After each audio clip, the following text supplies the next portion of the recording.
साथियों, सभी लोगों को जय भीम, जय भारत, जय संविधान।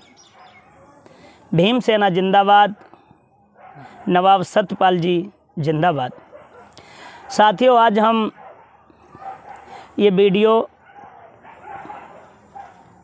फरमाइश आपकी गीत हमारे चैनल पर आप तक पहुंचाया जा रहा है, क्योंकि अखिल भारतीय भीमसेना के जो चीफ साहब हैं माननीय नवाब सत्यपाल तंवर जी पर झूठा देशद्रोही का मुकदमा माननीय योगी आदित्यनाथ जी ने लगवाया है।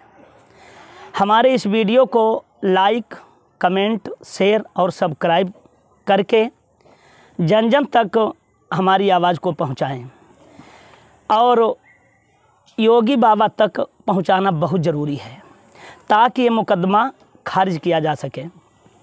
मैं इसलिए कहता हूं कि आपने देखा होगा कि हीरा हीरा ही होता है। हीरा को चाहे कीचड़ में फेंक दिया जाए, लेकिन जब हीरा को बाहर निकालेंगे तो उसकी चमक वही रहती है। अरे योगी जी, मैं आपसे कहना चाहूँगा कि हमारे गरीबों के मसीहा नवाब सत्यपाल जी हीरा हैं, हीरा। उनका तुम कुछ भी नहीं बिगाड़ सकते, हम सभी लोग उनके साथ हैं। आगे थोड़ा हम पंक्तियों में बताना चाहेंगे कि हो जाओ होशियार साथियों, हो जाओ होशियार। जो सगे बाप का नहीं हुआ, क्या तुमसे करेगा प्यार साथियों, हो जाओ होशियार। आगे हम आपको बताएंगे इसी वीडियो में, क्योंकि वीडियो पर बने रहिएगा और हमारा वीडियो पूरा ही देखें कि ये कैसे बाप के नहीं हुए। ये आगे वीडियो में आपको देखने के लिए मिलेगा। आगे लिखा गया है कि नवाब सत्यपाल के ऊपर देशद्रोह लगाया, ये सब करने में बाबा जी जरा नहीं शर्माया। सबसे बड़ी देशद्रोही है बीजेपी सरकार साथियों, हो जाओ होशियार साथियों, हो जाओ होशियार। साथियों, बड़ा दुख का विषय है, बड़ा दुख का विषय है। कायदे में ये देशद्रोही का मुकदमा नवाब सत्यपाल तंवर जी पर नहीं, योगी बाबा जी पर लगना चाहिए था। क्योंकि मैं क्यों कह रहा हूं कि उनके ऊपर ये मुकदमा लगना चाहिए था, क्योंकि आगे मुझे मिला है कि 17 मुकदमा योगी जी पर, इनको जेल पठाओ। कितने? 17 मुकदमा योगी जी पर, इनको जेल पठाओ। ऐसे हत्यारे के ऊपर देशद्रोह लगाओ। अब आप चौंक गए होंगे, हमें मालूम है आप जरूर चौंके होंगे, क्योंकि योगी महात्मा जी पर 17 मुकदमे कौन कौन से, तो मैं आपको गिनाता हूँ। नंबर 1 में गिनती बाय गिनती बताएंगे। नंबर 1 में 2 मुकदमा ईपीसी की धारा 153, जो कि जाति धर्म पर इनके ऊपर दर्ज हुआ है। नंबर 2 में 2 मुकदमा धारा 295, किसी धर्म पर आपत्तिजनक शब्दों का प्रयोग करना, ये बाबा जी पर दर्ज है। 2 मुकदमा आईपीसी की धारा 307, किसी को जान से मारने की प्रयास करना, यानी कि मारने का प्रयास करना बाबा जी पर दर्ज है। गोरखपुर में हिंदू लड़कों को योगी जी ने ही हत्याएं करवाई हैं, मुकदमा इनके ऊपर दर्ज है।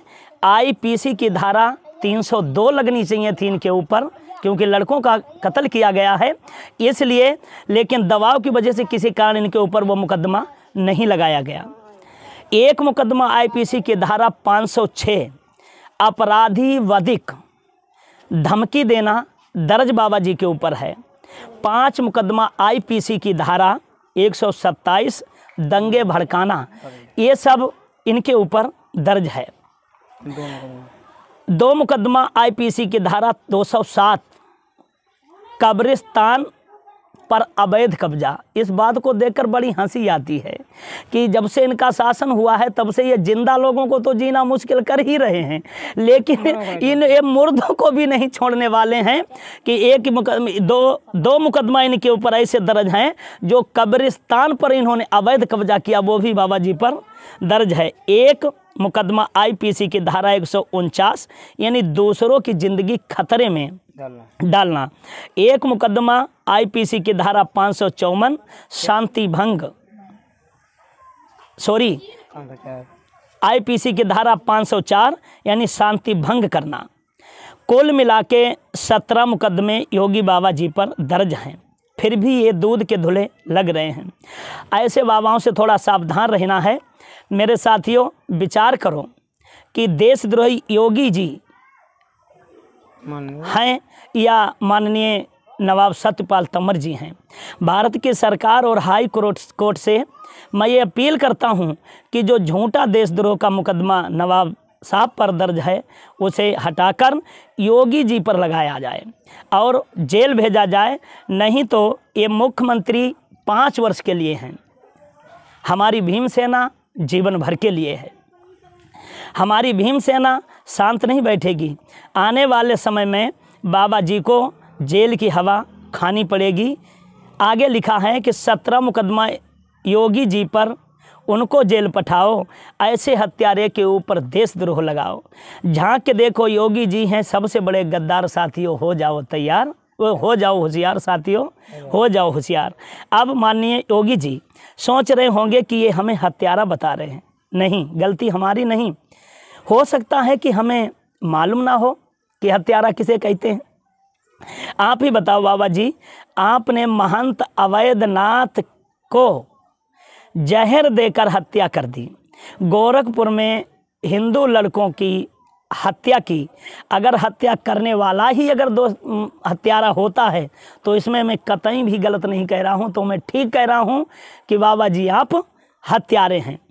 आगे लिखा गया है कि हम अब आप कह सकते हैं कि आपको इन बातों से क्या लेना देना है, आप क्यों इस तरीके से बोल रहे हैं।